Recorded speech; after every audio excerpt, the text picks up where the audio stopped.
Today's Christmas celebration has very little to do with what is understood by Christmas in the mystical tradition of gnosis. Nevertheless, there are still numerous symbols in the Christmas story which on closer inspection can point to those esoteric meanings and reveal us an archetypal pattern of the soul. Christmas, the child Jesus, in the manger in the stable in Bethlehem, is an image for the symbolic birth of light in the darkest season of the year, in the deepest darkness in the longest night of the year. In a dark area, new life is born that illuminates the darkness like a candle, a light that is newly lit in our inner being. This birth of light, therefore, takes place at a time when the forces of darkness reach their highest point of strength. It is exactly at this time that an astrological and astronomical turning point takes place, the winter solstice.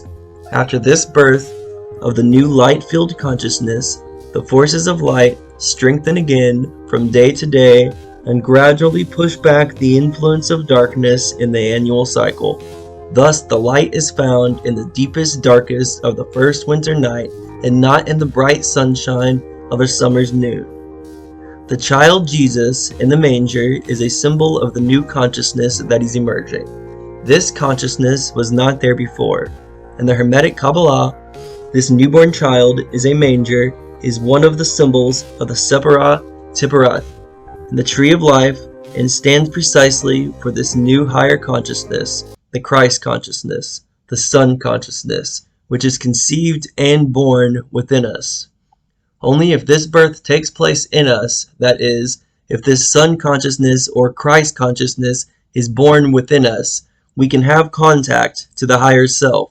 The true path to enlightenment starts at the birth of the Christ consciousness.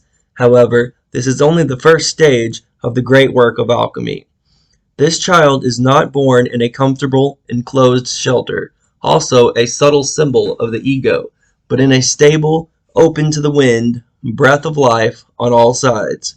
The old must die.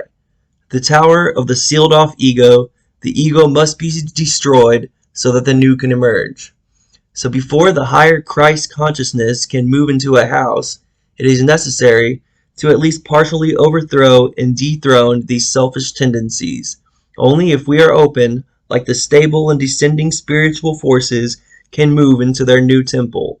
However, in order for this young germ of light to survive and grow up and ultimately mature into a true king with full authority, a Herod must also die, who was a symbol of the false king and in turn wears a closed crown. Shepherds and the three holy kings, the wise men, together find the way to the manger, the birthplace of light. The kings wear a crown open at the top and stand symbolically for the developed and hard-earned spiritual and mental powers of man. However, it is necessary that these powers are eventually combined with the heart powers of the shepherds.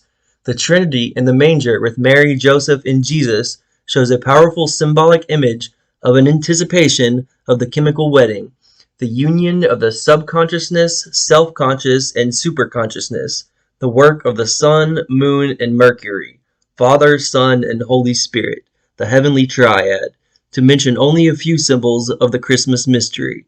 Christmas must therefore take place symbolically within us. Otherwise, will we be as Angelus Celius says, and though Christ was born 1,000 times in Bethlehems, but not in you, you shall be lost forever.